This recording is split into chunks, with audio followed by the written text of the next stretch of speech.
ലോക്സഭാ തിരഞ്ഞെടുപ്പിൽ മിന്നുന്ന പ്രകടനം കാഴ്ചവെച്ച് വിജയിച്ചു കയറുകയായിരുന്നു UDF. എന്നാൽ ലോക്സഭാ തിരഞ്ഞെടുപ്പിന് ശേഷം പിന്നീട് ഇങ്ങോട്ട് പല പ്രതിസന്ധി ഘട്ടങ്ങളിലൂടെയുമാണ് UDF കടന്നുപോയത്.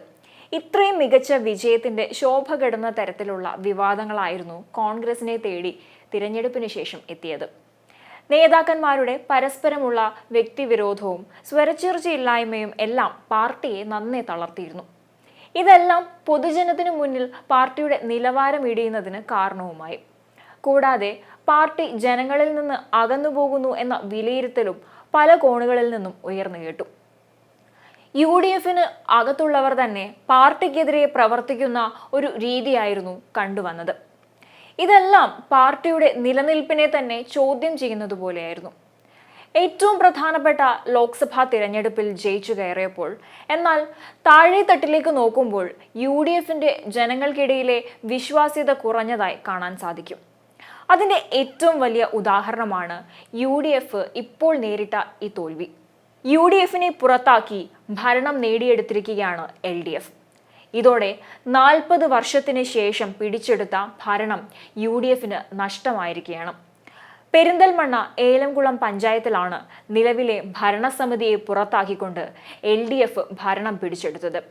EMSന്റെ നാട്ടിൽ പഞ്ചായത്ത് പിടിച്ചെടുത്ത് LDF ജയിച്ചു കയറിയിരിക്കുകയാണ്.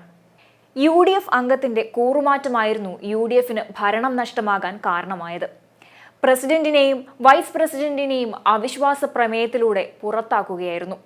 President C. Sukumaran, vice president K. Hairunisa എന്നിവരാണ് വോട്ടെടുപ്പിൽ പരാജയപ്പെട്ടത്. UDFന്റെ സ്വതന്ത്ര അംഗമാണ് കൂറുമാറി അവിശ്വാസത്തെ പിന്തുണച്ചത്. ഇതോടെയാണ് UDFന് ഭരണം നഷ്ടമായത്. പഞ്ചായത്തിൽ 3 സ്ഥിരം സമിതി അധ്യക്ഷ സ്ഥാനങ്ങളും LDFനാണ്. CMDRFിലേക്ക് സംഭാവന നൽകാൻ യോഗം തീരുമാനിക്കുകയും ചെയ്തിരുന്നു. കൂറുമാറിയ അംഗമടക്കം 9 പേർ LDFന്റെ ഭാഗത്തു നിന്ന് യോഗത്തിൽ പങ്കെടുക്കുകയുണ്ടായി. 16 അംഗ പഞ്ചായത്ത് ഭരണസമിതിയിൽ LDFന് 8 അംഗങ്ങളാണുള്ളത്. അതിൽ CPM 7, CPI 1 എന്നിങ്ങനെയാണ് ഉള്ളത്. UDFിൽ കോൺഗ്രസ് 5, മുസ്ലിം ലീഗ് 2, വെൽഫെയർ പാർട്ടി 1 എന്നതായിരുന്നു കക്ഷിനില. പ്രസിഡന്റ് വൈസ് പ്രസിഡന്റ് സ്ഥാനത്തേക്ക് തുല്യ വോട്ടുകൾ ലഭിച്ചതോടെ പ്രസിഡന്റ് വൈസ് പ്രസിഡന്റ് തിരഞ്ഞെടുപ്പ് നറുക്കെടുപ്പിലൂടെയാണ് നടത്തിയത്. CPMൽ നിന്ന് 40 വർഷത്തിന് ശേഷം പിടിച്ചെടുത്ത ഭരണമാണ് UDF കൈവിട്ടത് എന്നത് UDF നേതൃത്വത്തെ ഏറെ നിരാശയിലാക്കുന്നുണ്ട്.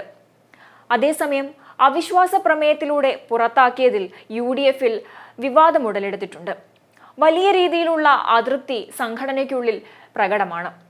LDFനൊപ്പം ചേർന്ന് അവിശ്വാസത്തെ സ്വതന്ത്ര അംഗം പിന്തുണച്ചതിൽ പാർട്ടി തലത്തിൽ അന്വേഷണം വേണമെന്ന് പ്രാദേശിക നേതാക്കൾ ആവശ്യപ്പെടുകയുണ്ടായി.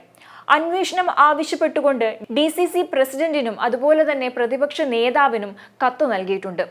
പ്രതിപക്ഷം ഈ വിഷയത്തെ ഗൗരവമായി നോക്കിക്കാണുകയാണെങ്കിൽ തീർച്ചയായും അതിൽ ഒരു അന്വേഷണം ഉണ്ടാകുന്നതാണ്. എന്തുകൊണ്ട് UDF അംഗം കൂറുമാറിയെന്ന് അന്വേഷിക്കേണ്ടിയിരിക്കുന്നു. എന്തായാലും UDFനെ സംബന്ധിച്ചിടത്തോളം വലിയൊരു നഷ്ടമാണ് ഇവിടെ സംഭവിച്ചിരിക്കുന്നത്.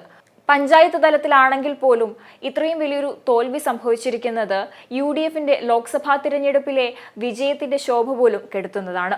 UDFന് സംസ്ഥാന തലത്തിൽ മാത്രമല്ല കൂറുമാറ്റം ഉണ്ടാകുന്നത്, അത് പഞ്ചായത്ത് തലത്തിലും ഉണ്ടെന്നാണ് ഈ വിഷയത്തിൽ നിന്ന് വ്യക്തമാകുന്നത്. എന്തായാലും ഇതേക്കുറിച്ചുള്ള തുടരന്വേഷണങ്ങൾ ഉണ്ടാകുമെന്ന് തന്നെ പ്രതീക്ഷിക്കാം.